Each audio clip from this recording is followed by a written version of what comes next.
আল্লাহ রাসূলের উপরে যখন ওহী নাযিল হয়, আল্লাহ রাসূল সাফা পাহাড়ের উপরে উঠে তিনি আওয়াজ দিলেন কুরাইশদেরকে। সব মানুষগুলা যখন একত্রিত হয়ে যায়, একত্রিত হওয়ার পরে আল্লাহ রাসূল বললেন, আমি যদি সংবাদ দেই এই পাহাড়ের পিছনে তোমাদের জন্য শত্রু অবস্থান করতেছে, সকালে অথবা সন্ধ্যায় তোমাদের উপরে আক্রমণ করবে, তাহলে বলো তোমরা আমার এই কথা বিশ্বাস করবে? কাফেররা তখন বলল, হ্যাঁ অবশ্যই আপনার কথা মেনে নিব, কারণ আপনি তো ইতিপূর্বে কখনোই আমাদের কাছে মিথ্যা কথা বলেন নাই, আমরাই আপনাকে আল আমিন বলে ডেকেছি, উপাধি দিয়েছি, অবশ্যই আমরা বিশ্বাস করব। আল্লাহ রাসূল বললেন, আমি নবী হিসাবে দুনিয়াতে এসেছি, আমাকে নবী হিসাবে যদি আপনারা না মানেন, আমাকে নবী হিসাবে যদি না মানেন, আর আল্লাহ তাআলার বিধান যদি না মানেন, মূর্তি পূজা যদি ছেড়ে না দেন, এক আল্লাহর ইবাদত যদি না করেন, পরকালে আপনাদের শাস্তিতে আবদ্ধ করা হবে, জাহান্নামে আপনাদেরকে যেতে হবে। এরকম কথা যখন রাসূল বললেন, সাথী সাথী আবু লাহাব থেকে বলল, ইয়া মুহাম্মদ তাব্বান লাকা ইয়া মুহাম্মদ আলিহাদা জামাতানা, এ মুহাম্মদ তোমার ধ্বংস হোক, তুমি এজন্যই কি আমাদেরকে একত্রিত করেছ? তোমার ধ্বংস অনিবার্য, তুমি ধ্বংস হয়ে যাও। আবু লাহাব ধ্বংস কামনা করলো মুহাম্মদুর রাসূলুল্লাহ, সাথে সাথে আল্লাহ তাআলা সূরাতুল লাহাব নাযিল করলেন। তাব্বাত ইয়াদা আবি লাহাবিন ওয়া তাব মা আকুনা আনহু মালুহু ওয়া মা কাসাব। আল্লাহ তাআলা আয়াত নাযিল করে পয়গম্বরকে সান্ত্বনা দিলেন, ও পয়গম্বর, আপনার চাচা আপনাকে গালি দিয়েছে, আপনি কষ্ট পাবেন না, আমি এমন এক আয়াত নাযিল করলাম, ও পয়গম্বর আপনার শানে এমন আয়াত নাযিল করলাম যে আয়াত যতদিন কিয়ামত পর্যন্ত পাঠ করা হবে, যত মানুষ পাঠ করবে ততটা গালি আবু লাহাবকে দেওয়া হবে। আবু লাহাব আপনাকে গালি দিয়েছে একটা, আমি এমন ব্যবস্থা করে দিলাম যত মানুষ কিয়ামত পর্যন্ত সূরাতুল লাহাব তেলাওয়াত করবে, একবার তেলাওয়াত করবে তো আবু লাহাবের জন্য লানত করা হবে, একটা করে গালি দেওয়া হবে। তাব্বাত ইয়াদা আবি লাহাবিন ওয়া তাব, আবু লাহাবের দুই হস্ত ধ্বংস হয়ে যাক এবং সে নিজেও। রাসূলের আগমন যদিও সব নবীদের শেষে, কিন্তু তার আগমনের গুঞ্জন সবার আগে আসমানে হয়ে গেছে। আল্লাহ তাআলা নিজের নামের সাথে আরেকজন নবীর নাম তিনি মিলিয়ে রেখেছেন, লা ইলাহা ইল্লাল্লাহু মুহাম্মাদুর রাসূলুল্লাহ। লা ইলাহা ইল্লাল্লাহ আল্লাহ তাআলার নামের সঙ্গে মুহাম্মাদের নাম। যদিও রাসূলকে দুনিয়াতে পাঠিয়েছে আল্লাহ তাআলা সবার শেষে, কিন্তু আল্লাহ তাআলা নিজের নামের সাথে মুহাম্মাদুর রাসূলুল্লাহর নামটাকে মিলায়ে রেখেছে। এই নবীর উসিলায় সব কিছু আল্লাহ তাআলা সৃষ্টি করেছেন। আল্লাহ রাসূল এক হাদিসে বলেন, মানব জাতির মধ্যে আমি শ্রেষ্ঠ। আল্লাহ যা কিছু বানাইছেন সব কিছুর মধ্যে আমাকে আল্লাহ তাআলা শ্রেষ্ঠত্ব দিয়েছেন।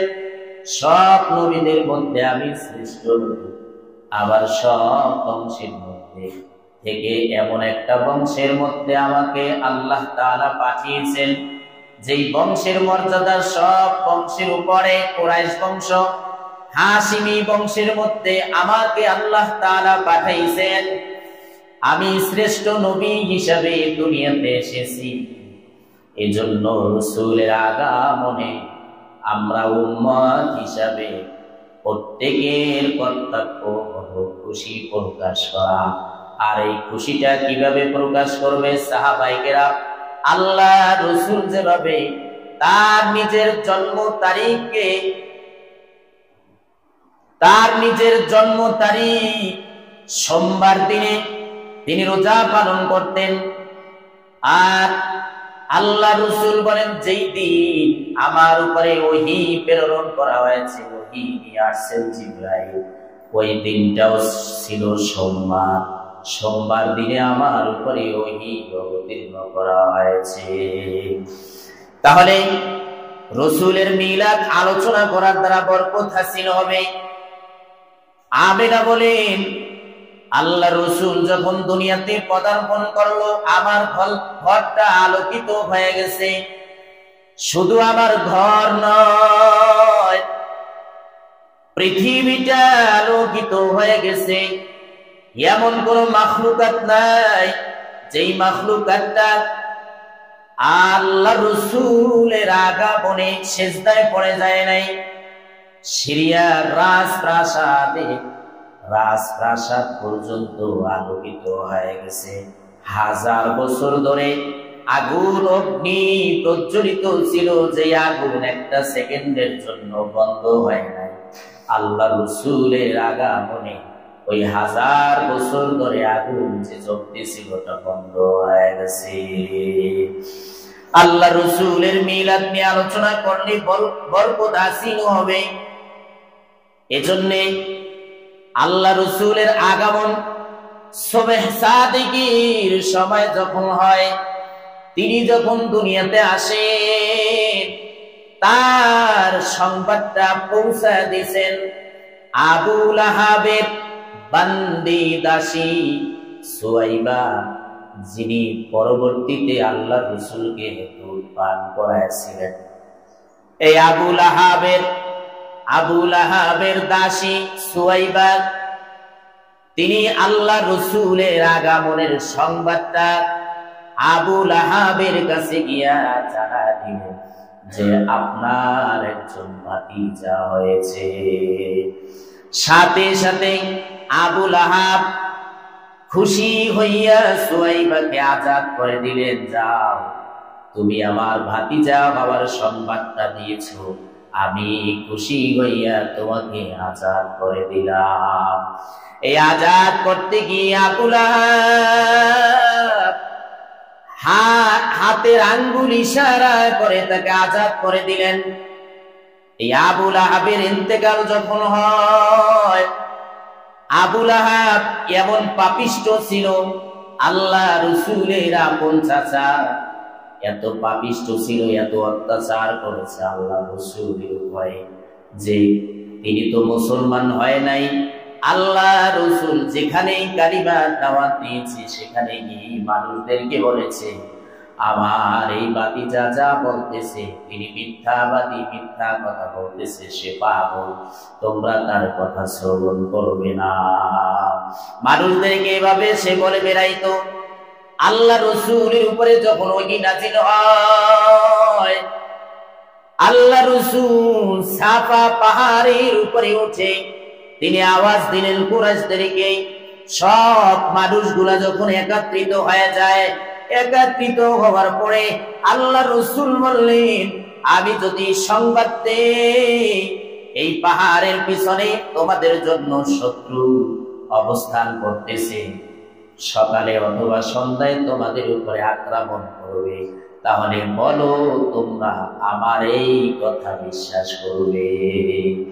কাফেররা তখন বলল, হ্যাঁ অবশ্যই আপনার কথা মেনে নিব, কারণ আপনি তো ইতিপূর্বে কখনোই আমাদের কাছে মিথ্যা কথা বলেন নাই, আমরাই আপনাকে আল আমিন বলে ডেকেছি, উপাধি দিয়েছি, অবশ্যই আমরা বিশ্বাস করব।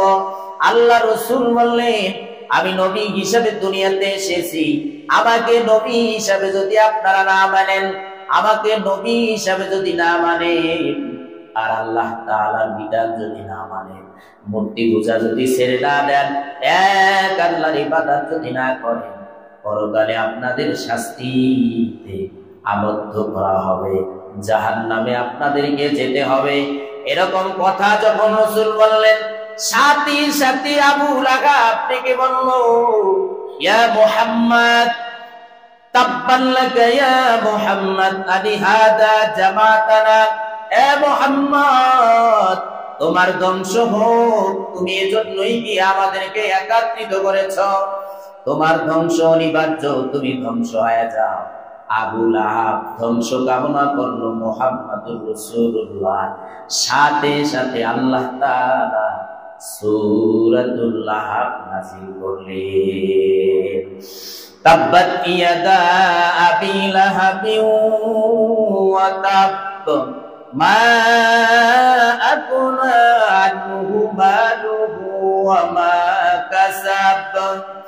আল্লাহ তাআলা আয়াত নাযিল করে পয়গম্বরকে সান্ত্বনা দিলেন, ও পয়গম্বর, আপনার চাচা আপনাকে গালি দিয়েছে, আপনি কষ্ট পাবেন না। আমি এমন এক আয়াত নাযিল করলাম, ও পয়গম্বর, আপনার শানে এমন আয়াত নাযিল করলাম যে আয়াত যতদিন কিয়ামত পর্যন্ত পাঠ করা হবে, যত মানুষ পাঠ করবে ততটা গালি আবু লাহাবকে দেওয়া হবে।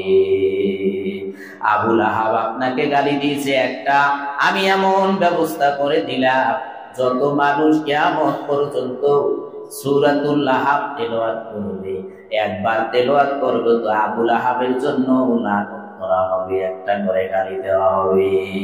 তাব্বাত ইয়াদা আবি লাহাবিন ওয়া তাব। আবু লাহাবের দুই হস্ত ধ্বংস হয়ে যায় এবং সে নিজেও। আবু লাহাব তার নাম ছিল আব্দুল উজ্জা, কিন্তু আল্লাহ বলেছেন আবু লাহাব। লাহাব তার নামকরণ করা হয়েছে, এর একটা কারণ হলো তার চেহারাটা এত সুন্দর ছিল, লালিমা যুক্ত, ডিমের ভিতরে যে কুসুমটা যে রঙের যে কালারে, ওই রকম সুন্দর তার চেহারাটা থাকার কারণে আবু লাহাব নামকরণ করা হয়েছে। লাহাবের অর্থ হলো অগ্নি স্ফুলিঙ্গ, আগুন। এই আবু লাহাব আল্লাহ রাসূলের ধ্বংস কামনা করার কারণে আল্লাহ আয়াত নাযিল করলেন। আল্লাহ আয়াত নাযিল করে আবার নবীকে সান্ত্বনার বাণী শোনায় দেয়। সান্ত্বনার বাণী শোনানোর পর আল্লাহ তাআলা দ্বিতীয় আয়াত নাযিল করলেন। আবু লাহাব বললেন, পয়গম্বরের কথা শ্রবণ করার পরে যে আমার ভাতিজা মুহাম্মদের কথা যদি সত্য হয়, তাহলে হাসরের দিনে যদি আল্লাহ আমাকে উঠায়, তাহলে আমার সম্পদ আর আমার সন্তানাদি যারা আছে এদের বিনিময়ে আমি শাস্তি থেকে বেঁচে যাব। এই কথা যখন আবু লাহাব বলছে, সাথে সাথে আল্লাহ দ্বিতীয় আয়াত নাযিল করলেন, মা আগুনা আনহু মালু ওয়া মা কাসাব। আবু লাহাবের সন্তান, আবু লাহাবের মাল যা সে উপার্জন করেছে তা কোনো কাজে আসে নাই, তা কোনো কাজে আসবে না। এজন্য যারা অহংকারী করবে, সন্তান নিয়ে যারা অহংকারী করবে, মাল নিয়ে যারা অহংকারী করবে, হাসরের দিনে মানই হবে তার জন্য কাল হয়ে দাঁড়াবে। সন্তান যদি তারা মানুষের মতন মানুষ করে বানাতে না পারে, এই সন্তানগুলাই পিতা মাতার জন্য কাল হয়ে দাঁড়াবে। আবু লাহাব কিন্তু তার সন্তানের বলে বাঁচতে পারে নাই, আবু লাহাব কিন্তু তার মালের কারণে সে বাঁচতে পারে নাই। আল্লাহ রাসূল বলেন, বদরের যুদ্ধের পর আবু লাহাবের, বদরের যুদ্ধের প্রায় 7 দিনের মাথায় আবু লাহাব অসুস্থ হয়ে যায়। ইসলাম বিদ্বেষী যারা, যুগে যুগে যারা ইসলাম বিদ্বেষী ছিল, যুগে যুগে যারা আল্লাহ বিদ্বেষী, রাসূল বিদ্বেষী, কোরআন বিদ্বেষী, হাদিস বিদ্বেষী যারা হয়েছে, তাদের মরণটা এমন জঘন্য হয়েছে যে তারা কল্পনাই করতে পারে না। ঠিক না বেঠিক? যারা ইসলাম বিদ্বেষী, কোরআন বিদ্বেষী, যারা রাসূল বিদ্বেষী, যারা আলেম বিদ্বেষী, এদের মরণটা আবু লাহাবের মতন হবে। আবু লাহাব যেরকম রাসূলের সাথে দুশমনী করার কারণে এমন জঘন্য তার মৃত্যুটা হয়েছে।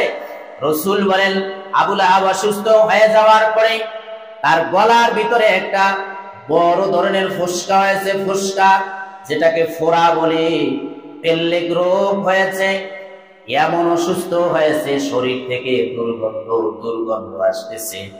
তার সন্তানেরা, তার স্ত্রী, তার গোত্রের সব মানুষগুলো মিলে চিন্তা করলো, আবু লাহাবকে যদি আমাদের মাঝখানে রাখা হয়, তাহলে তার যে রোগ হয়েছে সংক্রমণ ব্যাধি আমাদেরকে আক্রমণ করবে, এরে এই এলাকা ছাড়া করতে হবে।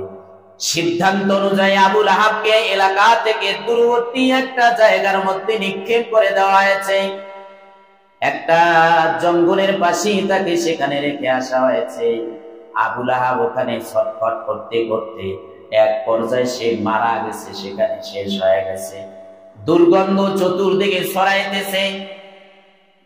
এবারে তার সন্তানরা তার শরীরের ভিতরে স্পর্শ করে নাই, রশি দিয়ে তার পা বেঁধে টেনে টেনে একটা গর্ত করে তার ভিতরে তার লাশ ফেলে দেওয়া হয়েছে। এরপরে মাটি চাপা দেওয়া হয়েছে।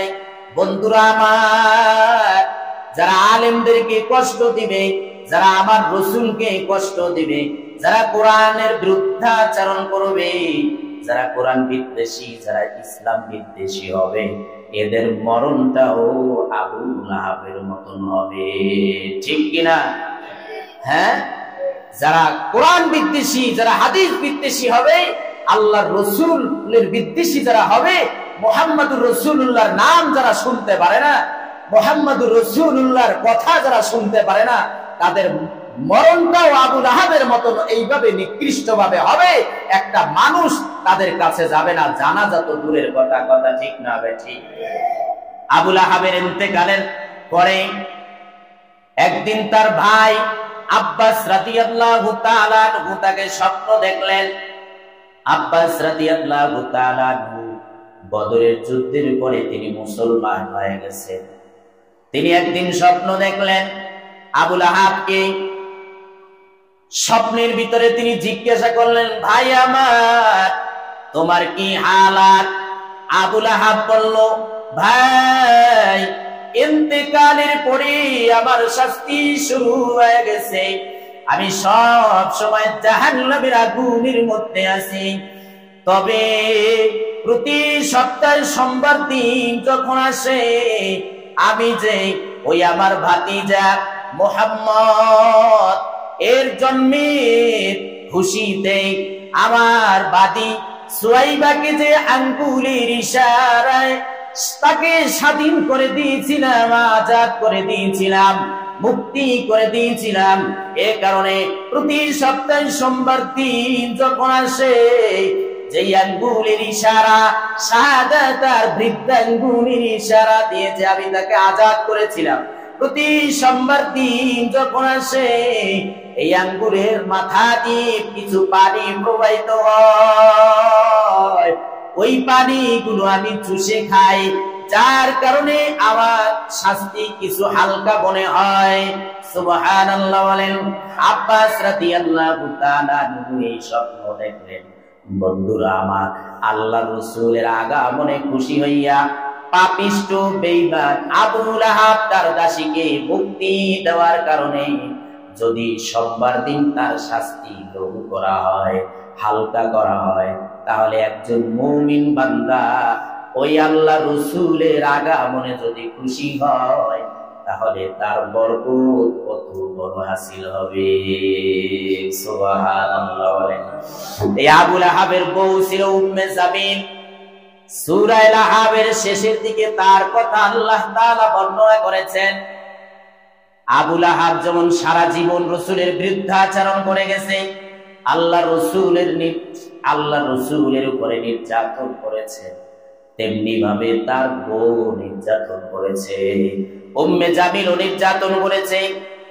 পথের ভিতরে আল্লাহ রাসূল যেই রাস্তা দিয়ে হাঁটতেন, ওই পথের ভিতরে কাঁটা দিয়া রাখতো, যাতে মুহাম্মদ ভালোভাবে হাঁটতে না পারে, পায়ের ভিতরে কাঁটা পুঁতে এভাবে রাসূলকে কষ্ট দিত উম্মে জামিল।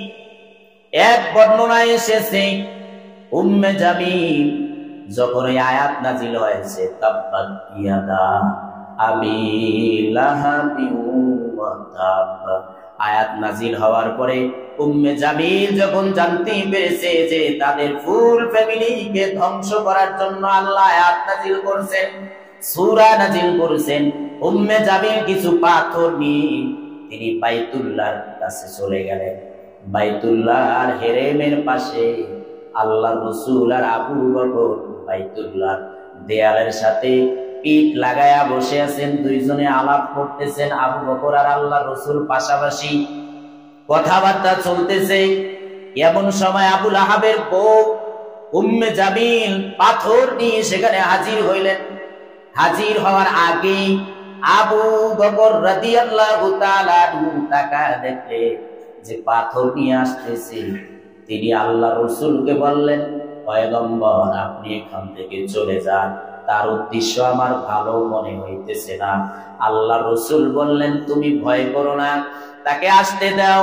আল্লাহ রসুল এদিকে জবান দিয়ে কোরআনের আয়াত করতেছেন। উম্মে জামিল ওই বাইতুল্লাহর আঙ্গিনায় গিয়ে আবু বকরকে ডেকে বলল, এই আবু বকর, তোমার বন্ধু মুহাম্মদ কোথায়? কি ব্যাপার? আবু বকর চিন্তা করতেছেন আমার পাশেই তো রসুল বসা, কিন্তু উম্মে জামিল জিজ্ঞাসা করলেন তোমার বন্ধু মুহাম্মদ কোথায়? তার মানে এখানে কোনো মেজাল আছে। সে দেখতেছে না আল্লাহ রসুল যে আমার পাশেই বসা। তো তখন আবু বকর বলল যে মুহাম্মদ কোথায়, আমার বন্ধু যে কোথায় এটা তুমি তালাশ করে নাও, কোথায় আছে তুমি তালাশ করো, তবে তুমি এখানে কেন আসছো? উম্মে জামিল বলল, আমি আসছি আমার হাতে যে পাথর, এই পাথরগুলা তোমার বন্ধু মুহাম্মাদের গায়ে মারার জন্য, কারণ তার খোদায় নাকি আমাদের বিরুদ্ধে আয়াত নাযিল করেছে। এটাও রাসূলের শান যে উম্মে জামিল পাথর নিয়ে আসলেন, আল্লাহ রসুল আবু বকরের পাশে বসা, অথচ উম্মে জামিল দেখতেছে না। এটাই রাসূলের মুজিজা, এটাই রাসূলের শান। আল্লাহ আয়াত নাযিল করেছেন, সায়াসলা নারান যাতা লাহাবিন ওয়া ইমরাতু, এই আবু জাহিল আবুল আহাব জাহান্নামের মধ্যে অচিরে প্রবেশ করবে। তার স্ত্রী সহ ইমরাতুহু, যে কাঠ বহন করত, কাঠ বহন করে আনতো আবুল আহাবের স্ত্রী উম্মে জামিল। এরপরে আল্লাহ বলেন, ফি জিদিহা হাবলুম মিন মাসাদ। আয়াতের অর্থ হলো তার গলার ভিতরে থাকবে, যে গলার ভিতরে ওই খেজুর গাছের রশি ঝুলান্ত ছিল।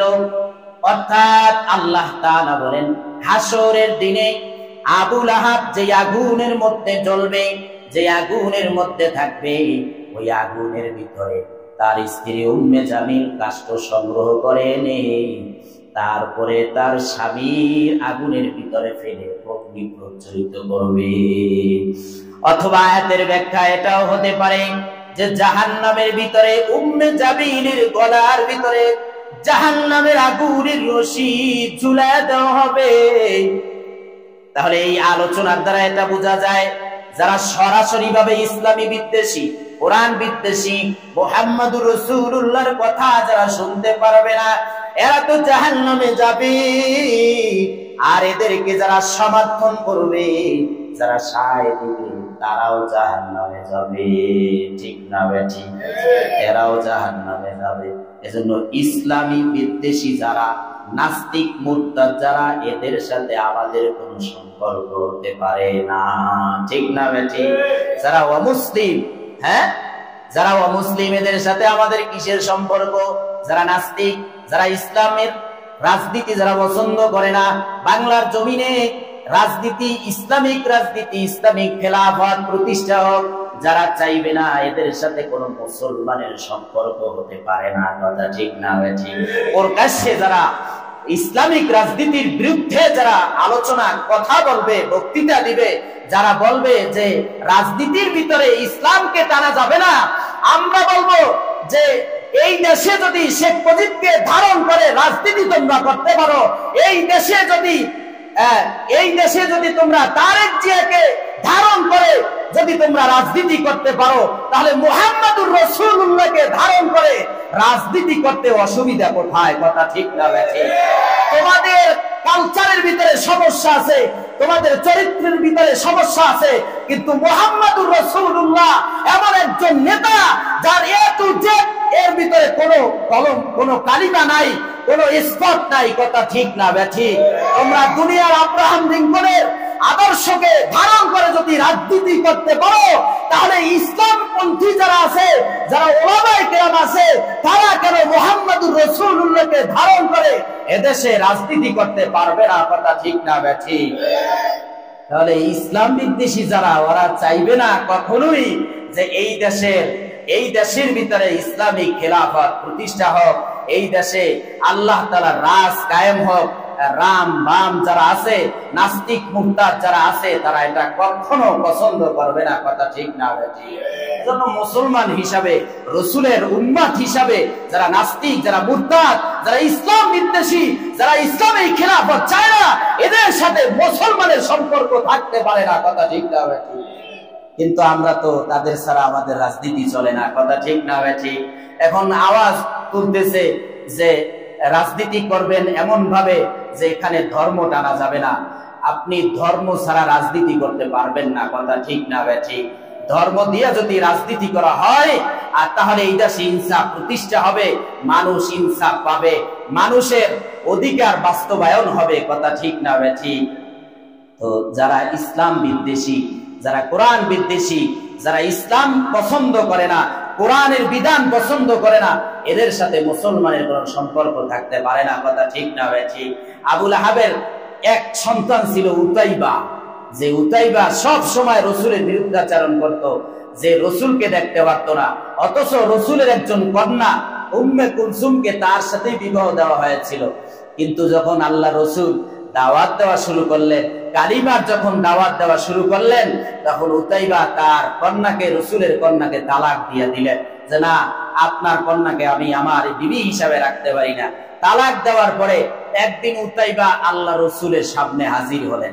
হাজির হইয়া তারপরে বললেন যে সূরাতুন নজমের 2টা আয়াত, যে ওয়ান-নাজমি ইদা হাওয়া মা দাল্লা সাহিবুকুম ওয়া মা গাওয়া, এই যে আয়াত আপনার খোদায় যে নাজিল করছেন, এই আয়াত আমি মানি না। নাউজুবিল্লাহ বলেন। কেউ যদি আয়াত না মানে, সে কি মুসলমান থাকে? বাংলাদেশে এমনও নেতা আছে যে কোরআনের সমস্যা আছে এমন কথাও বলছে, আছে না নাই? হ্যাঁ, বক্তৃতার মঞ্চে উঠে যদি বলে যে কোরআনের সমস্যা নাই, তবে কিছু সমস্যা আছে, এমন কথা যদি কোনো মুসলমান বলে, তাহলে আর মুসলমানিত্ব থাকবে? আর তো বেঈমান হয়ে গেছে সাথে সাথে। আর কিসের সহিহ হাদিস মানবে সে? কোরআনের ভিতরে বলে সমস্যা আছে।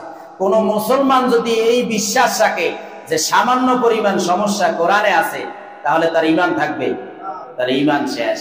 তো উতাইবা আয়েশা বলতেছে যে আল্লাহ রাসূল আপনার উপরে যে, এই মুহাম্মদ আপনার উপরে যে 2 আয়াত নাজিল হয়েছে, ওয়ান-নাজমি ইদা হাওয়া, যে নক্ষত্রের কসম, যখন নক্ষত্র অস্তমিত হয়ে যায়, ওই নক্ষত্রের শপথ, এবং আল্লাহ বলেন মা দাল্লা সাহিবুকুম ওয়া মা গাওয়া, আপনি বিভ্রান্ত হন নাই এবং আপনি বিপদগামীও হন নাই।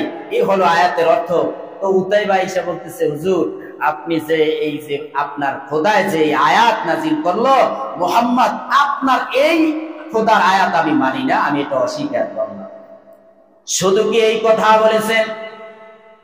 না, শুধু এই কথাই বলে নাই। উতাইবা আল্লাহ রাসূলের উপরে আঘাত করলেন। আঘাত করতে করতে উতাইবা আল্লাহ রাসূলের উপরে আঘাত করে আল্লাহ রাসূলের গায়ের জামাটা ছিঁড়ে ফেললেন। গায়ের জামা ছিঁড়ে ফেলে উতাইবা আল্লাহ রাসূলের চেহারার উপরে থুথু মেরে দিলেন। নাউজুবিল্লাহ বলেন। থুথু যে মেরেছেন, আল্লাহ তাআলা কুদরতি ভাবে আল্লাহ রাসূলকে এমন ভাবে হেফাজত করেছেন, সেভ করেছেন, যে তার চেহারার উপরে উতাইবার থুথু লাগে নাই। শুধু এতটুকু কাজ করেছে, সে থুতু মেরে ওখান থেকে যখন চলে আসতেছে, আল্লাহ রাসূল তার জন্য বদদুয়া করলেন। আল্লাহ তাআলাকে ডেকে বললেন, ও আল্লাহ, আপনার কুকুরের মধ্য থেকে একটা কুকুর এই উতাইবার বিরুদ্ধে লাগায় দেন। এতটুকু বদদুয়া করে ছেড়ে দিয়েছেন। উতাইবা কিছুদিন পরে মক্কার কিছু লোকদের সাথে সিরিয়ায় সফর করলেন। সিরিয়ায় সফর করতে গিয়ে এক জায়গার ভিতরে তাঁবু গাড়লেন। সেই তাঁবুর ভিতরে তারা অবস্থান করবে। তো তাঁবুর ভিতরে যখন অবস্থান করতেছে, লোকজন। এমন সময় একটা বিশাল বাঘ চতুর্দিকে ঘোরাফেরা করতেছে। উতাইবা তখন তার সাথীদেরকে বললেন, আমার ভয় হইতেছে এই বাঘটা নাকি আমাকে খেয়ে ফেলবে, কারণ মুহাম্মদ আমার জন্য বদদুয়া করেছেন। আমার কলিজার ভিতরে ভয় ঢুকে গেছে, নিশ্চিত আমি বুঝে ফেলেছি এই বাঘটা আমাকে খেয়ে ফেলবে। ঠিকই ওই মানুষের ভিতর থেকে উতাইবাকে বাঘ আক্রমণ করে ঘাড় মটকা তারপরে তাকে নিয়ে গেছে, তাকে নিয়ে খেয়ে ফেলছে। উতাইবা এইভাবে ধ্বংস হয়ে গেছে। মুহাম্মাদুর রাসূলুল্লাহর শানে যারা বেয়াদবি করবে, ওই মুহাম্মাদুর রাসূলুল্লাহর উত্তরসূরি হক্কানি আলেমদের সঙ্গে যারা বেয়াদবি করবে, আল্লাহ এমন লাঞ্ছিত করবে, এমন বঞ্চিত করবে, যা ইতিহাস সাক্ষী হয়ে থাকবে। ঠিক না ঠিক? হ্যাঁ, ক্ষমতার পাওয়ারে আর ক্ষমতার বলে আলেমদেরকে ফাঁসি, আলেমদেরকে হত্যা মামলা আর বিভিন্ন মামলা দিয়ে জেলখানায় ভরে ভরে মনে করছিল যে এই ক্ষমতায় চিরস্থায়ীভাবে আমরা থাকবো, এই ক্ষমতা থেকে আমাদেরকে কেউ নামাতে পারবে না। কিন্তু আলেমদের সাথে এই গাদ্দারি আর এই রকম ষড়যন্ত্র আর অত্যাচার করার কারণে আল্লাহ তাআলা এমন শিক্ষা দিয়েছেন যে পৃথিবীর ইতিহাসে এমন শিক্ষা কাউকে দেয় নাই। কথা ঠিক না ঠিক? এমন শিক্ষা ফেরাউনকে আল্লাহ দেয় নাই যে 16 বছরের জিন্দেগিতে এমন অত্যাচার মানুষদের উপরে করেছে, যে অত্যাচারের কারণে আলেমদের সাথে এমন অত্যাচার করেছে, এমন জুলুম করেছে, যার কারণে আল্লাহ তাআলা এমন লাঞ্ছিত করেছে, যে লাঞ্ছিত ফেরাউনকেও আল্লাহ করেন নাই। কথা ঠিক না ঠিক? সুতরাং সাবধান হয়ে যাওয়া উচিত যে আলেমদের সাথে বেয়াদবি নেই। আলেমরা হচ্ছে নবীদের ওয়ারিস, আলেমদেরকে সম্মান করা মানেই হচ্ছে রসুলদেরকে সম্মান করা, আর রসুলদেরকে সম্মান করার বাড়ি হচ্ছে আল্লাহকে সম্মানিত করা, আল্লাহকে সম্মান দেওয়া। এজন্য সম্মানিত উপস্থিতি, আমরা রসুলের এই আগমনকে কেন্দ্র করে আমরা সবাই খুশি, এবং রসুলের সিরাত, রসুলের মিলাদ আমরা পালন করব, রসুলের সুন্নাত অনুযায়ী, সাহাবায়ে কেরামের আদর্শ অনুযায়ী রাজি আছি তো ইনশাআল্লাহ? আল্লাহ তাআলা আমাদেরকে এই সংক্ষিপ্ত কথাগুলা আমাদের সবাইকে বুঝার, আমল করার তৌফিক দান করেন, বলেন আমিন।